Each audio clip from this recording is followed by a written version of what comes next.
చాలా వరకు మన జీవితంలో కలిగే నష్టాలకి కారణం ఏంటంటే మన బుద్ధిహీనత. రెండవదిగా దేవుని దగ్గర మనము కనిపెట్టకుండా, దేవుని దగ్గర మనము విచారణ చేయకుండా, దేవుని యొక్క చిత్తం ఏంటో అడిగి తెలుసుకోకుండా మనము అడుగులు వేయడాన్ని బట్టి, నిర్ణయాలు చేయడాన్ని బట్టి చాలా నష్టాలు మన జీవితంలో మనకి కలిగాయి. అయితే దేవుడు అంటున్నాడు, దేవుడు ఆయన నమ్మదగిన వారు, ఆయన దయగలిగిన వారు.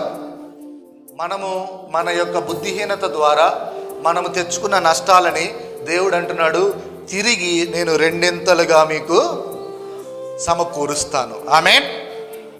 దావీదు జీవితంలో కూడా అదే జరిగింది. సిక్లగు పట్టణాన్ని ఆ అమాలేకీలు ఆ పట్టణం మీద దండయాత్ర చేసి దాని మీద వారు దాడి చేసి ఆ పట్టణాన్ని పట్టుకొని దానిని కాల్చివేసి వారి యొక్క సంపదనంతటిని, వారి భార్యలను, బిడ్డలను ఎత్తుకొని వెళ్ళిపోయారు. ఇది చాలా భయంకరమైన నష్టమా కాదా? ఇది చాలా తీవ్రమైన నష్టమా కాదా దావీదు జీవితంలో?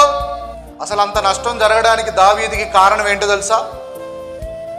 దేవుణ్ణి ఆధారంగా చేసుకోవలసిన దావీదు ఒక అన్య రాజుని ఆధారం చేసుకొని అతని పంచన చేరాడు. అమాలేకీల రాజైన ఆకీషు దగ్గరికి వెళ్ళి, నువ్వే నాకు దిక్కు అని అతనిని ఆశ్రయం అడిగి అతని కాళ్ళ దగ్గర పడి జీవిస్తా ఉన్నాడు.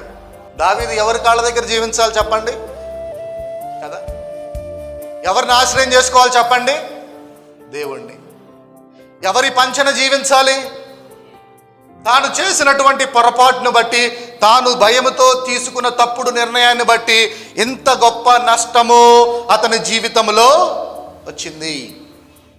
అయితే దావీదు చేసిన మంచి పని ఏంటో తెలుసా? నేను ఈ మనుష్యుల చేతులు పడుట కంటే నా దేవుని చేతులు పడుట ఎంతో మేలు. దేవుడి నుంచి దూరంగా వెళ్ళిపోయాను, తప్పు చేశాను, తప్పుడడుగు వేశాను, కానీ నా దేవుడు దయా సంపన్నుడు, కరుణా సంపన్నుడు. ఆయన యొద్దకు వచ్చు వారిని ఆయన ఎంత మాత్రమో త్రోసివేసేవాడు కాదు కనుక తిరిగి నేను నా ప్రభు దగ్గరికి వెళ్ళిపోతాను. తన యొద్దకు వచ్చు వారిని ఎవరినైనా తోసేస్తాడా? ఎప్పటికీ తోసివేడు. గుర్తుపెట్టుకోండి, ఎప్పటికీ దోసివేయడు. ఎంత దూరం వెళ్ళిపోయినా నువ్వు ఒక్క అడుగు ప్రభువు వైపునకు వేస్తే ప్రభువు 1000 అడుగులు నీ వైపుకు వేస్తాడు. అందుకని మొట్టమొదటిగా ఆయన చేసిన అడుగు ఏంటంటే తన యొక్క దేవుడైన యెహోవాని బట్టి ధైర్యం తెచ్చుకున్నాడు.